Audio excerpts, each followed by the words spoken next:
Hey everyone, I'm Jace McCormick, and welcome back to the MSL Podcast. For today's episode, we have some special guests. They are currently the co-executive directors of the Pioneer Valley Tip-Off. So please give a big welcome to Jack Bates and Lucas Wildrick. Yeah. How you guys doing today? Pretty good, man. Sweet. Stuff's busy, man, but Yeah, midterms. we're rolling. No, it's nice to come in today, and Thanks for having us, big time. Of course, dude. All right, so how about you tell the audience a little bit about yourselves, like what you've done while you're at college? Sure, you want to go first, Lucas? Sure. Well, we'll start. I'm a technically senior sport management major. A little weird with that. I won't get into that. Buy credits from senior, but right. Let's see. I'm the president of Cornhole Club. That's a huge thing that takes up a lot of my time.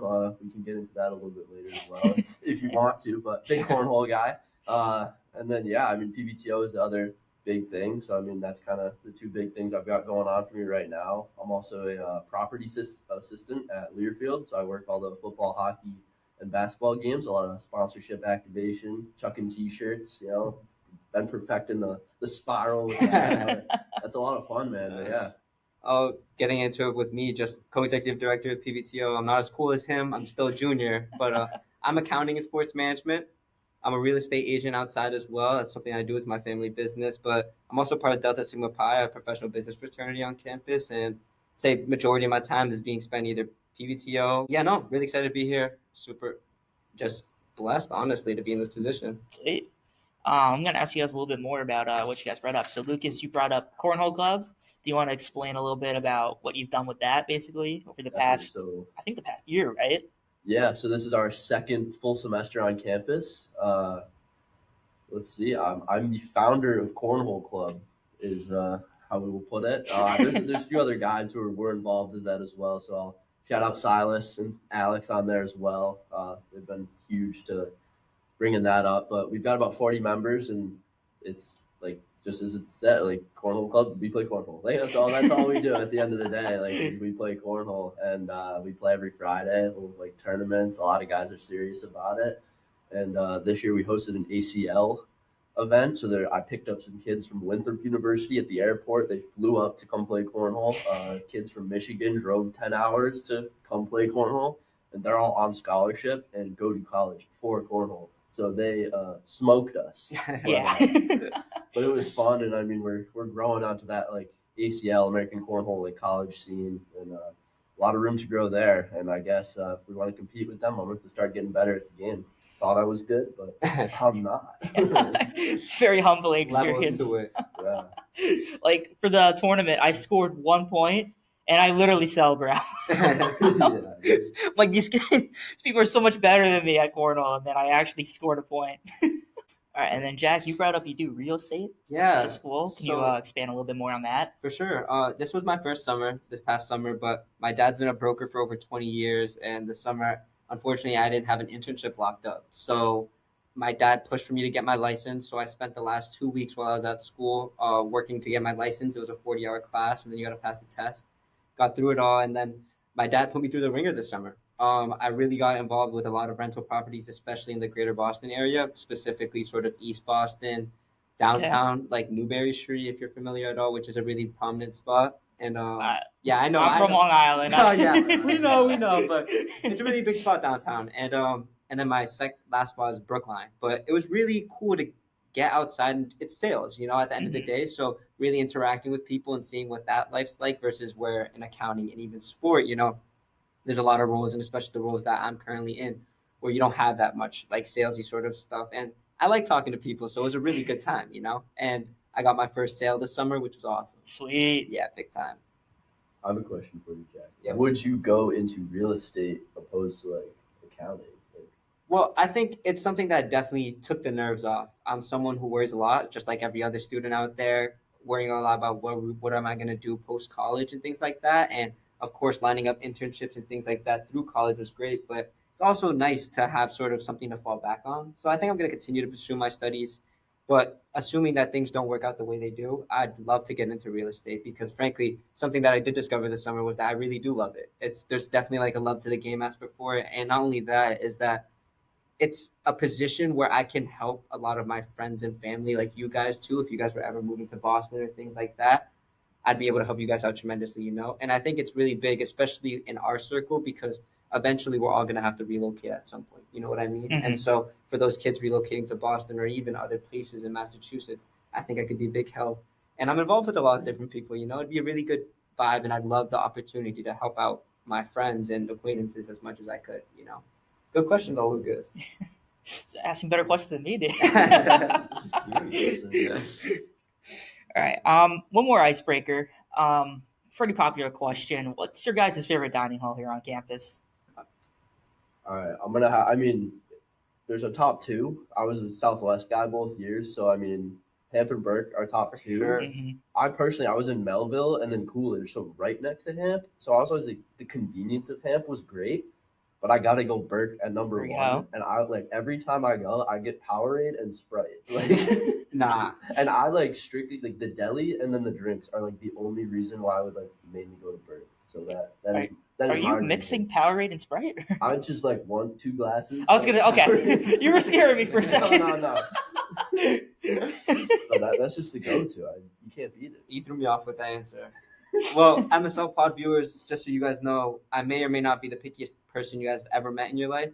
So the dining hall was always a little bit tough for me, but gotta go with Ham. I'm a morning guy. Get out there in the morning. They got great breakfast. You know, follow up. And I was always a fan of that Cajun chicken. I mean, when they have it, it's great. You know, and then not to mention the pizza guy within Ham. He makes all those cool pizzas. I mean, personality, food, everything. I gotta give it to him. I'm personally a Burke guy. You guys lost me. I was in Kansas my freshman year, and so it was right there. So at first it was just kind of like convenience, but then even like last year, like if I was going out, if I was going to have dinner with Ryan, we would usually go to Hamp since like it was right outside Coolidge, so you know it's just a short walk from our dorm to Hamp. But if I was eating on my own that night, I went straight to Burke. Can't beat it, honestly. That stir fry's undefeated. I mean, you have stir fry at both, so I never minded going to Hamp. But Listen, we got number one dining anywhere you put it, though, right? fair. It's all good. Let's get into some of the other questions. So, for those that are like unfamiliar, can you describe what the Pioneer Valley Tip-Off is? Yeah, You want me to give the breakdown? yeah, you got the break. All right, so let's see. So it's a completely student-run high school basketball showcase from teams all over Pioneer Valley, and it's usually technically 10 games this year. And so they come in as high school basketball showcase, and we run every aspect of the event, whether that's right, we're like operations and that stuff. There's game day ops. We have a ton of freshmen doing that. Marketing, data analytics, finance, communication broadcasting. We run a live stream on YouTube. It's everything you can think of about an event is completely student run, and we do it all. And Jack and I are the guys kind of overseeing all that.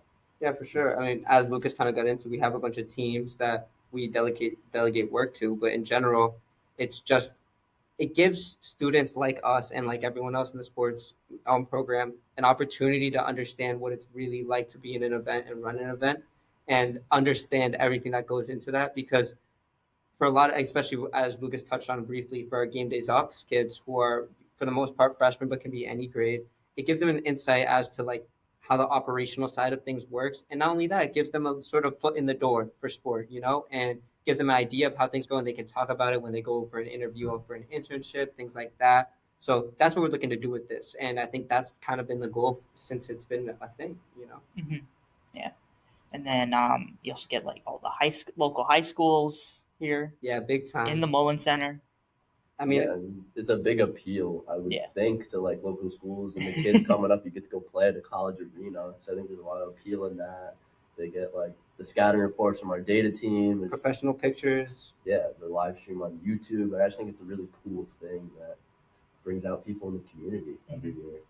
And then also for the people that work the PPTO, you get to work in a D1 arena, you know. D1 arena and meals are included too, so you know True. we got to make sure our employees are fed a little bit. So you guys mentioned you guys kind of oversee it as co-directors. Is there any way else you want to describe your roles and responsibilities or like expand on Yeah. what you do I as co-directors? I can touch on that. Obviously, so basically how the work split up is, as Lucas mentioned, we oversee every aspect of it. So we have finance, sponsorship, data analytics, basketball operations, and each one of these teams is designated a specific sort of, I won't say task, but group of tasks, general tasks. And for Lucas and I, it's just making sure being on their backs, being as much of help as we can, because people are going to run into issues. And as we'll touch on later, I mean, we've had some issues this semester. And so how can we best help our team do things? And so we're kind of like the middleman for them, whether it's getting in touch with people within the sport department or getting in touch with Eisenberg to understand how room requests work, different things like that. And so we're just kind of the backbone on that. Another really big part of our role is that we're the ones who uphold the sponsorship agreement specifically with the Oakview Group, which is the people who run the Mullen Center. So that is really interesting because it gives us an insight into how sponsorship really works and executing sponsorship and making sure the activations go right. And not only that, but we're talking to people who are pretty high up within Oakview Group, and this is their livelihood. They work like this. This is what they've been doing almost their entire lives. So it's really good to kind of get to pick their brain, understand more about it, things like that. Anything else? Yeah, I mean, I think it was interesting coming in too, because you think like, oh, we run the PBTO, we do everything. Not saying that we don't do everything, but from like a standpoint of like just our tasks, we get the venue, and that's pretty much it. So it's like we do everything and not much at the same time because we're overseeing everything, right? Like everything that occurs runs through us, but it's not us actually doing it. So it was an interesting thing at first to kind of almost figure that out. Like you are running these teams, making sure they're doing everything, but from like us doing work ourselves, it wasn't a ton.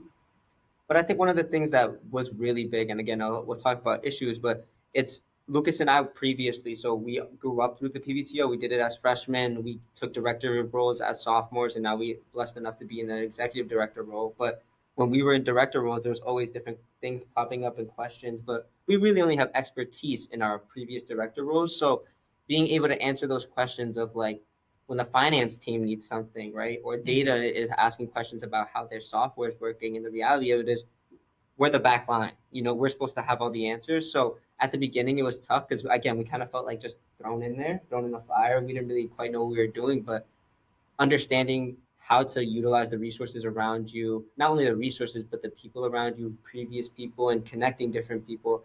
I think that's a really big aspect of our job. And while, as Lucas was touching on, it's true, we don't have many things on our to-do list per se. We just have to keep a conscious sort of running list of everything that needs to get done and making sure that kids are doing it. And also, for us, we're really big on how we lead, like, making sure that we lead in the right way. And I think the key thing for us this year was leadership's personal, not just being an overhead figure and kind of expecting your team to do the things that is just not a effective way to lead. So just being in touch, constantly talking to our team members, seeing how much we can help or if we can help at all.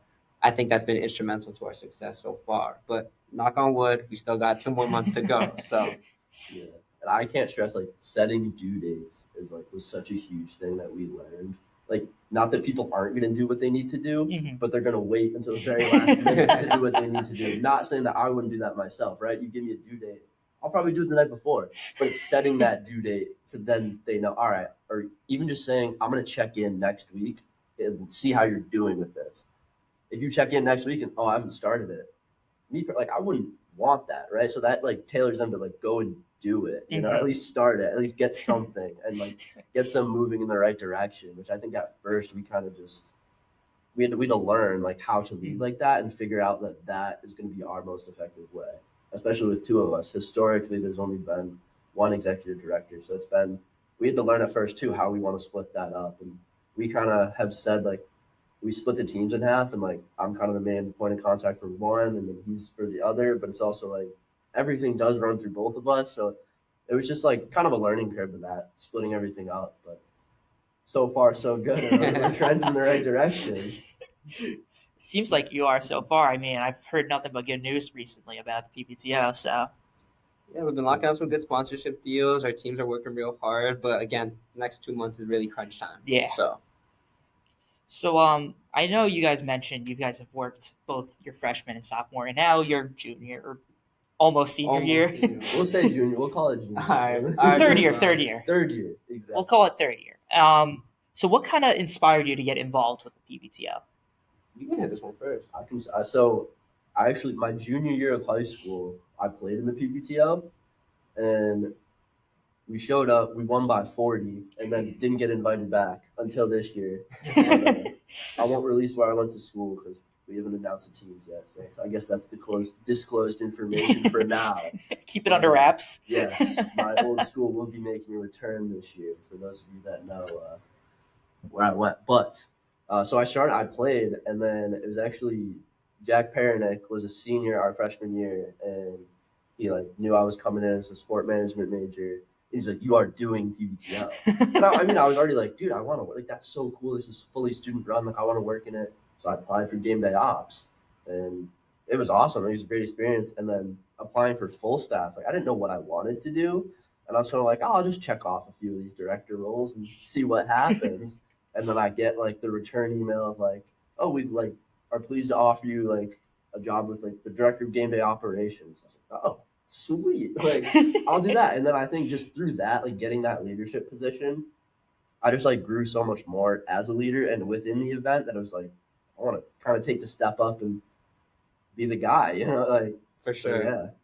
For me, I think my whole college journey was kind of predicated originally on the fact that I'm a sport fanatic, loved basketball. It was kind of my life up until you lose that, like, kind of in the not the state final, but like the state tournament. And then after that, I definitely had a question of what do I want to do, and I found myself saying to myself that sport is where I want to be. And as soon as I got on campus, the PBTO is just such a welcoming experience. I think you guys can both attest to this. The previous leadership that was there was awesome.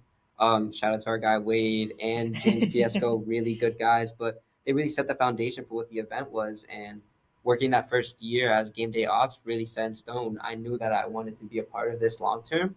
And so I applied for the director of basketball operations position. I was really blessed to get that job. And I was there's a team of three of us, three directors of basketball ops. And I was the only sophomore at the time. And so it was definitely a lot in the moment because, again, kind of thrown in the fire. When you go from that sort of ground level role to a more leadership role, of course, there's a lot of things behind the scenes that you don't even know is going on. So understanding how those things work, but it was just an instrumental experience. I worked really hard that sophomore year. We put on a great event last year, and I just didn't want to let go of it yet. And so I thought, why not go for executive director? And then lucky enough, we both got put into it together. And then looking back on it though, I think it's really important that the both of us did get put on it because again, as a student, you're going to have so many different obligations and things like that between classes, extracurriculars, MSL for all of us. But that things get tight and it's really easy for you to slip through the cracks or things to slip through the cracks. So having someone else to constantly be on your back is great. And I know for me, Lucas has been crazy helpful because I can't tell you the amount of things that I forget here and there, but Lucas is always right on top of it, and we're always making sure that we're getting on top of it. So. Yeah, I feel like especially like this time of year, it turns into almost a full-time job at sometimes. And like I'm getting up every morning, like checking email, checking text. Like it could be simple stuff, but I mean, I feel like most mornings I'm waking up with some sort of like PBTL information, even if it's nothing I have to act on. It's just an update from somebody. Something's changed, somebody's working on something, which is great. But it's a lot, and so it's good to have two of us. And I think that just kind of proves like how good of a job like James and Wade have done. That they're like, we got two guys now, like they can step into that role and try to make it even better. I texted Wade and I was like, I don't know how you did this all by yourself. Congrats you because like it's a lot of work for sure.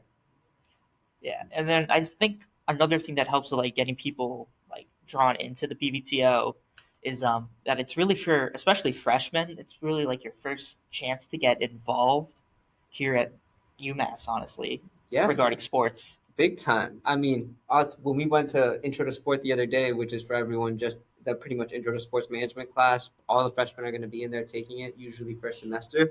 So when we got in there, we got to speak about it. I mean, the way we phrased it for them is just, look, it's a way to get your foot in the door. I think a lot of freshmen say that they're going into sports, a lot of students in general will say that they're going to sports management without really truly understanding what that means. Just knowing that it means you're going to be in that sport industry. But this gives an opportunity for you not only to get in the sport, get your foot in the door and understand how things work, but it gives you an idea, how do I put it, a way to look at all the different aspects of sport and what you really enjoy. Because again, we have finance teams, we have sponsorship teams, we have basketball ops, and our game day ops kids get to do shifts within these teams and understand what that's like. So I think it's just, again, not only a great professional opportunity for them to get something on their resume, but also just a great learning opportunity. And hopefully we have enough freshmen taking advantage of it this year. Yeah, I will say too, like, I mean, it's just a great opportunity to start to learn something that you like think you might want to do. Like we reviewed applications yesterday, and there were some that were like, "Oh, I'm like concerned I don't have sport experience and like won't know like what to do or how to do things." That's what this is learning that, Yeah. right? It's like not that this is like a low stakes event, but it kind of is at the same time. Like it's super simple job, but we'll explain everything to you, and like you're learning from the directors or the people on those teams are explaining everything to you, and like we know you don't have that experience, and that's what this is, to give you that experience to start to grow. Exactly. I mean, we've been prepping this for 9 months or 8 months around now, and so we put a bunch of prep time into this, a bunch of work to make it a good experience, not only for, of course, the fans, the players, and those people, but internally too. You know, our game day ops kids. How can we best get them to want to be in sport, or if there's certain things that they would like to do, how can we offer that to them through this event? You know. Mhm. And I think a great thing too is like that there's so much room to grow within the PBTO, right? Like you can start with game day ops, then there's full-time staff who like work under the directors for the teams, or you could jump right to a director, you can go full staff to director, all the way up to executive director. So I mean, like you could work your way up that ladder and have a different role all 4 years, like working your way up if you like did it that way. And so it's like good to get kids hooked their freshman year, right? Like, oh, you're serious about basketball, you want to work in sports. It's a great thing year in, year out to like stick with and keep coming back to and grow within that. Yeah. It's a lot that goes into it. I mentioned a little bit earlier how you have to reach out to a lot of the local high schools to try and get them to come to the PBTO. How do you coordinate like such a large scale like event like the PBTO with these high schools, like trying to get them all to agree, show up on this day or this day, you know? Yeah.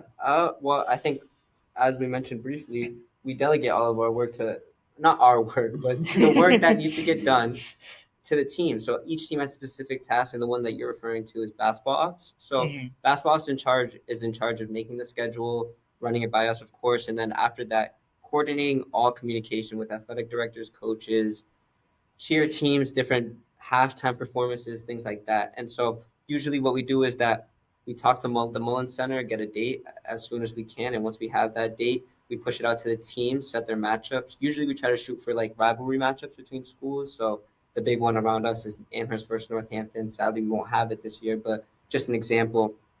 And we're just coordinating with the athletic directors big time. And I would say basketball ops does a great job. Big shout out to Evan, Shane, and Jordy. They've really killed it this year. They've had a lot of challenges this year. We've unfortunately had a bunch of schools say no because of other reasons that they can't get into. But it's just the challenges that they faced. They've really pushed through it and made sure that we're going to be able to put on a good event. So shout out them. Yeah, I think with like such a large event like this, like that delegating of tasks is such a huge thing, right? If we didn't have like directors or people with each team, there's no way. Like you can't marketing. We combine it's marketing and fan experience is one thing. Even that, like at some points, is like a lot to like for one team, and even though there's two directors for that, and even they kind of sometimes split that with just marketing and just the fan experience, right? Because you're throwing t-shirts, doing the on-court stuff, like that's your fan experience, and then the marketing they're on social medias, and then so there's even within that team there's different people doing completely different things, and I think it's just having a like wide variety of roles and the diverse things that people are doing because there's so many different things that go into such a big event. So I know we've touched on it a little bit already. What are some of the biggest challenges that you guys have faced in your role as PBTO co-directors? You can take that one. Yeah, I know. Well, we talked a little bit at first about like learning how to lead. I mean, right? Like Jack and I lead in different ways, but then we're leading together, and it's just like the delegating of the tasks. And I think the biggest thing though is setting those like due dates and stuff. I think that was the biggest thing that we had to learn on like how to do that because we were just struggling at first to like over the summer especially. You're not in school, right? You're thinking nothing about PBTO, and it's just like how do we get people who have summer tasks to start thinking about PBTO because you don't want to. It's so far away, but Yeah. at the same time, you don't get those things done over the summer, there's no event, right? Like those basketball ops guys, they got to start. If you're communicating with the teams, you're trying to get in contact with them and set those matchups over the summer, or like at the very end. Like we had those dates or those matchups set. Like it's early September usually, right when we get back. And if you're not thinking PBTO over the summer and like getting stuff done, we're gonna be like set back once we get on to school or back at school. And I guess another thing too, touching like mainly basketball ops matchups this year. I know Jack touched on that a little bit, but a lot of teams didn't want to like drop their home game, so they kind of go and they make their schedule, and then we were kind of tasked with like, all right, who are they playing at what like place, and like how can we fit them into the PBTO, and like then both teams would have to accept it, and like one team would, oh, I'd love to play, and the other team's like, oh no, that's our home game, we don't want to drop that. Yeah. And so like I don't know, maybe going in the future, I think we might have to like just work so early, right? We hire people in February or whatever, like early March. It's those basketball op guys get out right away, and it should be an invitation into the PBTO, so you're not getting as many like denials as this year. For me, I'd say the biggest challenge was discovering leadership style.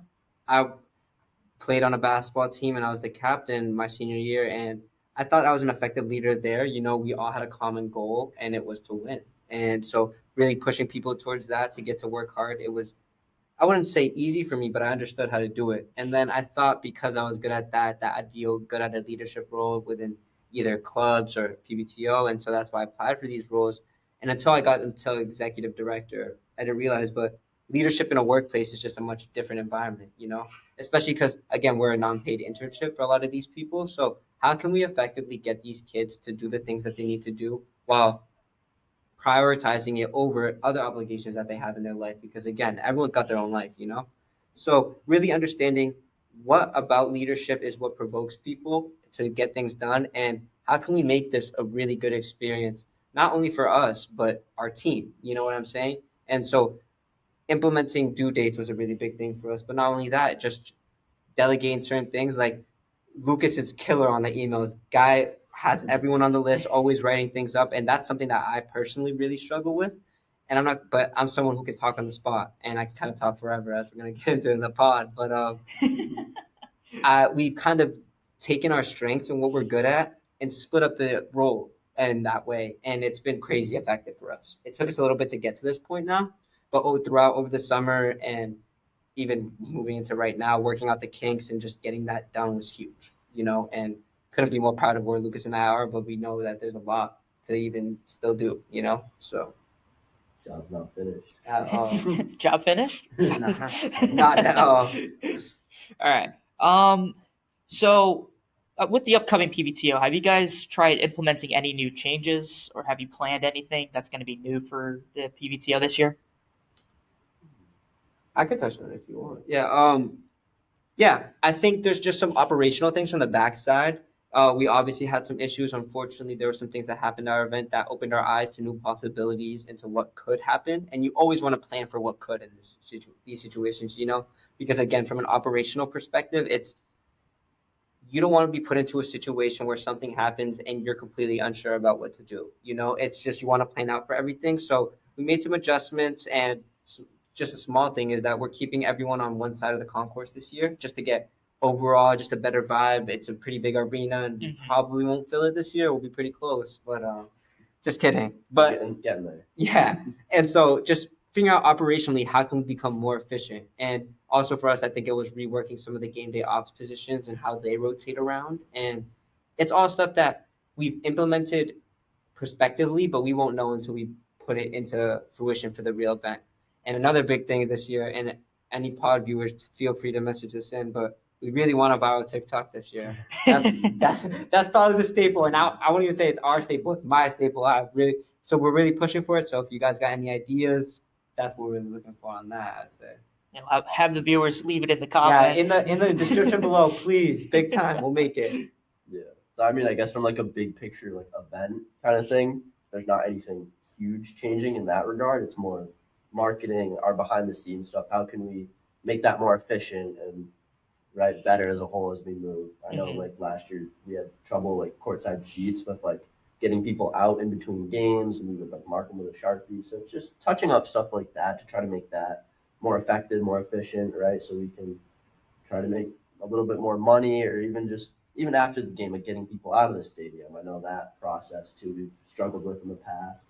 And then I guess last year too, like I think you touched on that a little bit. It was like the dude got hurt last year, and we had an emergency action plan, but it's just like touching that up again, making sure like EMS is where they need to be, and like just stuff like that. Like again, just more efficient, more. We just don't emergency like. You don't want to leave anything unplanned for. That's just the best way to put it. And I think last year was one of those things where it really gave us insight to that, things can happen, and you might not expect them to happen, and they might not happen in the way that you think they would, but they do. And in that moment, again, as leaders, it's really important that we have plans in place and that things are setting in motion the moment stuff like that happens, because it's just instrumental. And again, it's a poor reflection on our side if we don't do well on that type of thing. It's just poor organization. And that's, again, these are all things also that for the people watching, that all of these sports industry people are actively working on. Basketball operations people actively are working on all of these situational what ifs, because again, these are things that one day or another they will most likely happen. And fun fact for you guys, if you guys see any weird provisions in anything, it usually means that something like that happened in the past. So that's what it is for us, and just implementing things. But this has been an event that's been going on for 10 plus years now. And so lucky for us, our predecessors really have done a really good job setting the example and setting the organization right so that we can do the best job that we can, and it's all thanks to the things that have happened in the past and the leadership that they've done, So, do you guys have any long-term goals with the PBTO and beyond? I got one. I think we were touching up on year 13. We met with our advisor, Professor Moss, and that was one of the big staples is just like, how are we going to improvise and change the PBTO? And I think it just brings a larger question into picture, and it's the continuous improvement. Lucas and I haven't decided if we're going to be a part of the PBTO the following year, just because of course you want to give that opportunity to other people, but it's just, how can we improve from last year in incremental ways that make the overall experience better for all parties that are involved? So again, not just our fans and not just the players, but our employees, our staff, and things like that.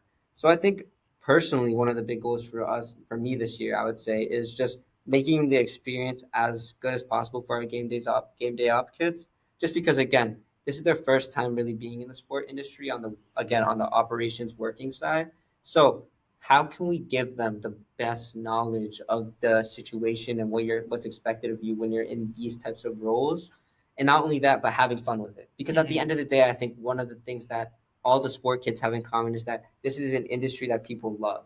Not only as because we work in it or would like to work in it, but the fact is that this is what people do on their weekends. People love to go to Patriots games, or I should just say NFL games, because we got a New York guy over here. But just NFL games, sporting events, and it's a chance for other people to really enjoy themselves. But as a worker, it's not only a chance for you to enjoy yourself and be a part of something that you've always admired or just enjoyed, but also really impact it and make an effort and knowing that what you're doing matters, And so I think, again, just making the experience as good as possible for our game day ops kids is probably our biggest goal. And then obviously another goal is just incrementally improving every year, Yeah, I mean, just another thing too. I was just saying, like, we want to get on the same level as like football, or that'd be an awesome thing. Just like every year, people are anticipating like PBTL, like what are they gonna?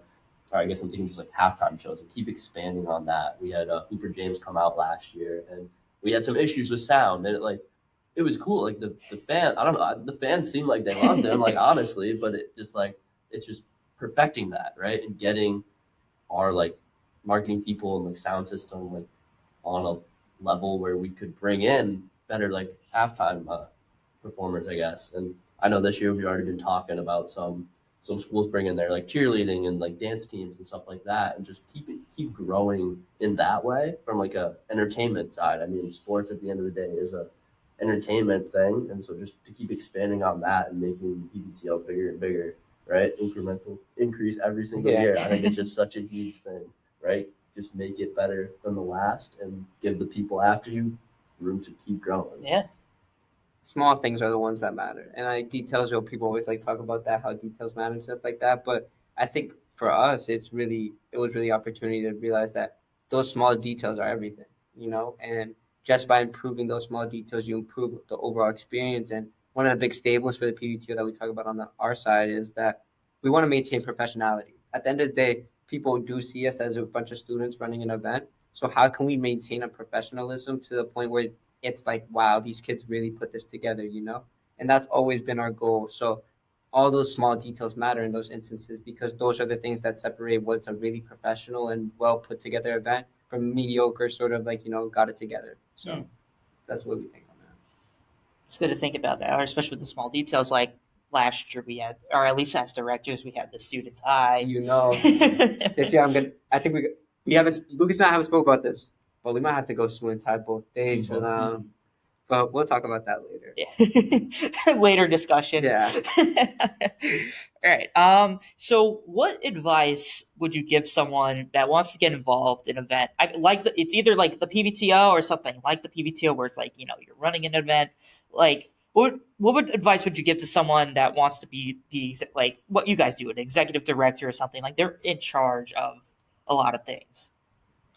I guess go. All right. Well, I was just gonna say, I mean, if we're talking PBTO specifically, join game day ops, right? Start somewhere in the event and just bring like a positive attitude every single day, and right, because then we're the people who are then picking those directors and picking the people for next year. And if you come and you make a good impression and you show that like you want to be there, you want to learn, you're working hard, that like goes a long way into growing within that. For sure, and I think when you're talking about being in a position like ours, like trying to lead effectively, things like that, I think organization is just the biggest and most important thing. At the end of the day, because you're in a leadership role and you're overseeing things, there's a lot of different details and, again, small things that just might slip through the cracks for you. You might get all the overall things, but when the event day comes around or for whatever you guys in this instance would be doing, like your big day comes around, you realize, oh, shoot, I missed this, So having a organizational structure where you're hitting everything, or you can keep track of everything efficiently for yourself, because at the end of the day, it's too much stress to just hold in your brain, Yeah. Okay. Last question, guys. We made it. Burn through it. Bit of a fun question. What were your guys' favorite moments in the PBTO? You can go. Definitely. So I want to start with when I was playing. I love to just like say this. So right, I said earlier, we played, we won by 40. Like I scored at the Mullen Center. The coolest thing though of that whole experience was the timing. Like the game clock was like in the locker room. I thought that was so cool, and I just like obsessed over that like the whole time. Like we were like getting our pregame like speech, whatever, from our coach. Like we're trying to like lock in for the game, and we can just like see it ticking down, and then it like hits 0, and it's like, all right, like, let's go. It's time to go out. Because I feel like in high school we'd always be like running out, like checking, oh, what's the JV game at? What's the game at? Like you just keep checking that clock, and you just like never really know. It was just like so nice, to just be chilling in the locker room. Like you see that ticking down. I still think that's just like funny. Like that's what I take out of it. Like, that's immediately what I think of. We're like, oh, like, what's the best part of the PBTO? Game clock in the locker room. It's like what you guys just mentioned, though, the small details. Yeah, big time. For me, I think it's pretty simple. A lot of kids in the sports management program, they work in athletics or for Learfield as properties. So like you get the opportunity to see the behind the scenes a lot. But for me, the PBTO is my only real behind the scenes. I was never a part of athletics or Mullen's OBG team really. And for once the event was finally said and done and everyone's it's really nice how quiet it is in there. It's a really weird feeling because it's a place that in the past, it's just like, again, it's somewhere you're not allowed, technically speaking, and to be in there so quiet, just you and the core. And I told you guys I'm a big basketball guy. So, and also James, you remember, but at the end last year, I was out there shooting a lot. Yeah. I was having, you tell, I was having the time of my life out there. And so it's just really special. And for those people who are in sport, and I think you guys see sport in a similar light, those are the moments that you realize that this is why we do it. You know what I'm trying to say? Like, this is why we do what we do, and we spend all the time that we do for these small, special moments that are special to you, I want to hear about your favorite PBTO moment. My favorite PBTO moment? I'll say it was last year when I was co-director of communications and broadcasting. being the directing some of the games. You know, you got the headset on, I'm controlling You were the Mr. Business board. last week. I think year. Wade came in and was taking pictures because he wanted pictures like people actually working, and then it's just me like at the board. It was so cool though, like being able to talk to like the people on the cameras. You know, camera one, can you get this? Or I mean, camera one was mostly like the wide shot, so. But like, oh, camera three, can you zoom in on the free throw shooter and then slowly zoom out? Like being able to direct it the way that I liked, how the way I wanted to see it on the broadcast, being able to switch to the cameras and then be like, hey, camera four, that was a really good shot, thank you. That And control room is ridiculous. It's ridiculous. Too, It's so cool, honestly. Like, shout out to you guys. Man. You guys don't get enough credit. You guys killed it last year. Yeah. I have another story too about PBTO. So my freshman year, I joined the game day ops team, and at our like game day ops orientation, it was Wade was the game day ops director at that point, and he like said at the end of it, oh, like the dress code is like khakis, and then you get your maroon PBTO polo. He's like bonus points if you wear maroon pants, and I knew he was joking, but I had maroon pants, and so I didn't say anything about it. I just showed up that first day, game day ops. I had my maroon pants on with my maroon polo, and he like comes up to me. He's like, "You actually wore maroon pants?" I was like, "No way." That was a good moment. And it was so funny too when we were talking, like when we were hiring our directors for this year as executive directors. He told me this story when they were hiring like me as a director. It came down to, like a few other people, and they were like, wasn't he the kid that wore maroon pants? Like, listen, it's all about the effort you put in, right? That was big, right? So it's like that impression you make, like that's something honestly kind of stupid. Like I got a gig because I wore maroon pants, but it's like, but hey. It's not because of that. It's because you work hard, and it just. I think that's one of those things that really shows your effort. You know what I'm trying to say? And even though Wade did mean it in a joking manner, it showed how serious you were. And to everyone, again, if we have any freshmen that are watching this or people that are eventually going to be in that game day ops role, stand down the way that you can. You know, there's a lot of you guys. We're going to try our best to learn everyone's names and learn everything about you guys, but make it. Do not necessarily make it easy for us, but give yourself the best opportunity to really shine, and whatever that may be for you. Or like make a good impression. For sure. Bring a positive attitude and be yourself. Like, bring maroon pants. Yeah, bring maroon pants too. Yeah. Listen, we'll only say it on the pod right now. If you bring maroon pants, bonus points. So auto director. That's cut. Maybe we don't promise that. Yeah. That's a little too far. Maybe. Yeah, we'll see. Maybe a small gift, but definitely interesting. Really excited for the event this year. Yeah. I'm excited too, honestly, to see how it all comes. Because I feel like that's one of the best feelings too, seeing it all come together after all the months of prepping and everything. You remember the shot of Wade at the top of Mullins, like yes. really taking it all in, but like it's real, like And James, you can attest to this just as much as we can, but there's a lot of work that goes in those 9 months that you're prepping, you know. And frankly, all of it, if not most of it, goes unnoticed. It's just work that you've done on your own, and you're not being compensated for it. So again, seeing yourself work so hard and then having it all come together at the end like it does for the PBTO, just a really good way. And you should really, and we'll emphasize this year with all of our team, but give yourself a pat on the back. There's a lot going on. You had a lot of stress. Not only do you have the PBTO, it's not just your main job, but you probably have a job at home, probably have schoolwork to do too, and other obligations and just stressors in your life, and you still got it done, But I think that's Yeah. No, I mean, I'm super excited as well. There's a lot more to do, obviously, but we're trending in the right direction, getting stuff done. We have teams. We have the forms signed that we need to have signed, right? There is going to be a 2025 PPTO at the end of the day. But just like fine-tuning everything, getting those details in order, making sure nothing slips through the cracks. Like, that's just what we got going forward. And it's going to be a lot, but we're ready for it, right? We've been doing it now for a long time, and by the end of it, it's like almost a full year of things, right? You're working on those sponsorship decks after the year. You're working to hire people for next year. Like it's a lot that goes into it, and it's just going to be so awesome when those ideas finally come to fruition and like that event is up there. I can't wait to like be up at the top of the stadium like Wade was, and like just reflect on it all, just watch the game like happen, all like. and everything just rolling with it. I think that's just gonna be so awesome. Yeah, you recreate the weight shot. Is that could be like the the new thing this with year? the Kobe Every holding trophy, director's got like Kobe with the trophy. Is that going to be the PBTO director version? Yes, yes. Sitting In the nose. We'll have to in the send Wade that nosebleeds. shot too.